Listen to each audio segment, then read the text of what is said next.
tal amigos? ¿Cómo están? Encantadísima de llevar bienestar emocional hasta sus oídos. Hablemos entonces de los derechos de los padres. Los derechos de los padres podría sonar como tan lógico. Bueno, tiene derecho a trabajar, tiene derecho a ponernos límites. Sí, pero en nuestros días suceden muchas cosas extrañas alrededor de los derechos de los padres. Y es que se cree que tal vez el que sea un buen proveedor lo hace ya partícipe de la vida de sus hijos, pero no es así. En muchas ocasiones, el que el padre tenga una vida activa o que se involucre en la vida emocional de sus hijos no está dentro de los patrones que se deben dar. Sin embargo, cuando hablamos de este derecho de pertenecer a la vida de mi hijo siendo yo su padre, es algo que en muchas ocasiones, debido a los divorcios o las separaciones, el padre se ve sometido a solo ser el proveedor de este pequeño o de este grupo de hijos, pero no a involucrarse en las decisiones afectivas del mismo, o incluso en los permisos de salir o no salir, con quién relacionarse, si vamos o no a algún viaje. Los derechos de los padres son muchos y no es solo el de mantener a la familia. El derecho al padre también tiene que ver con la emoción, poder pertenecer a la vida psicológica de mi hijo y poder influirle. En muchas ocasiones hay muchos sís, pero muchos nos para el papá. Esto quiere decir que a veces tornamos la situación en de no me puedes poner límites, tú solamente dedícate a que nada me falte en la escuela, a que nada me falte en mis necesidades básicas. Pero entendamos que los papás tienen muchos derechos, incluso tienen derecho a descansar, tienen derecho a guardar silencio, tienen derecho a no tener ganas en ciertos momentos más que de abstenerse de relaciones interpersonales. He escuchado a muchas mujeres en el consultorio quejarse, o a muchos hijos, de que papá llega cansado del trabajo y no quiere hacer más que ver televisión y echarse a la cama. A veces nos hace falta tener un poco de más sensibilidad y más empatía para comprender que la vida laboral de un padre que sostiene a una familia se ve amenazada por muchas fuentes de estrés y que en muchas ocasiones el silencio o el aislamiento pueden ser parte muy reparadora del cerebro de un papá. A veces no le ponemos como mucha atención a esto de los derechos del papá, pero hoy te digo que el derecho de guardar silencio, de estar a solas, de no querer salir o de querer guardarse un fin de semana, tenemos que tomarlo en consideración. El padre también tiene derecho a equivocarse y en muchas ocasiones no se lo permitimos, porque lo idealizamos tanto, lo creemos tan fuerte, tan invencible, tan implacable, que en muchas ocasiones no le damos oportunidad de equivocarse y cuando lo hace, lo sancionamos, lo criticamos o nos sentimos decepcionados de nuestro papá.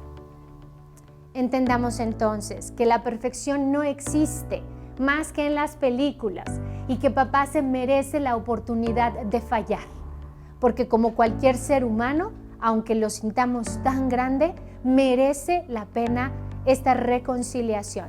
Papá puede estar absorto en muchas situaciones que no comparte, porque incluso es una característica del varón el no comunicar mucho sus emociones o sus sentimientos.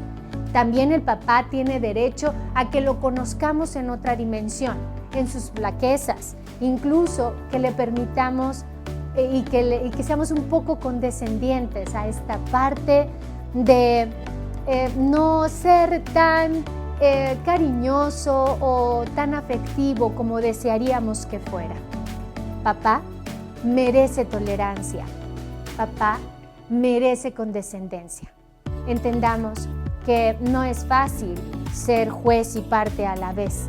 No es fácil querer abrazarle a besos al hijo y a la vez traer a cuestas muchísimas sensaciones de malestar, tensiones financieras, incluso problemas de tipo competitivo en la oficina, cosas que a lo mejor no nos cuenta con frecuencia y que sin embargo son parte de las cosas que vive el padre de familia. El papá también tiene derecho a elegir la educación de sus hijos, a exigir que se cumpla.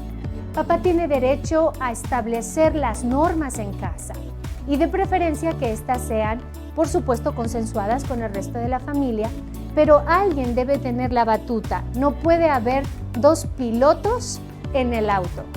Entiendo que la situación de ser papá y mamá a veces es complicada. Sin embargo, brinda grandes satisfacciones cuando encontramos un punto de equilibrio.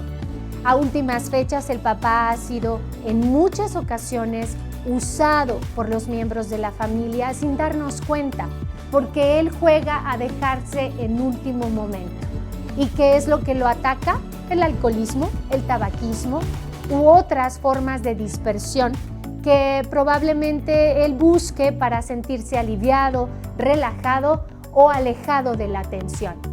Papá tiene derecho a estar con sus amigos.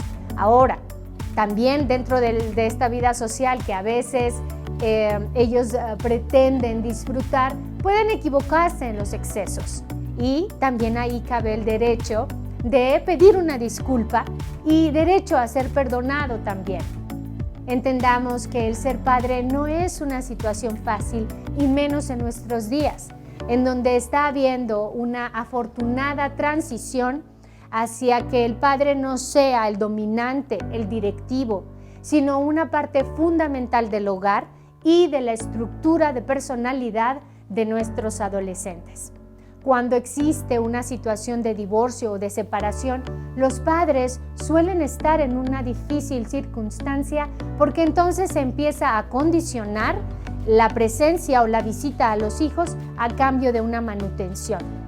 Entendamos que esto es un tema delicado porque también tendríamos que hablar de los derechos de los hijos e incluso de los derechos de la madre que se queda al cuidado de ellos. Sin embargo, es preciso que ahora que hablamos de los derechos de los padres, intentemos cierta empatía, sacarlos a veces de este núcleo donde los metimos y los cosificamos como meros proveedores y llevarlos a un punto de respeto en donde se les ame, en donde se les dé un lugar primordial que en muchas ocasiones ellos no buscan para sí mismos.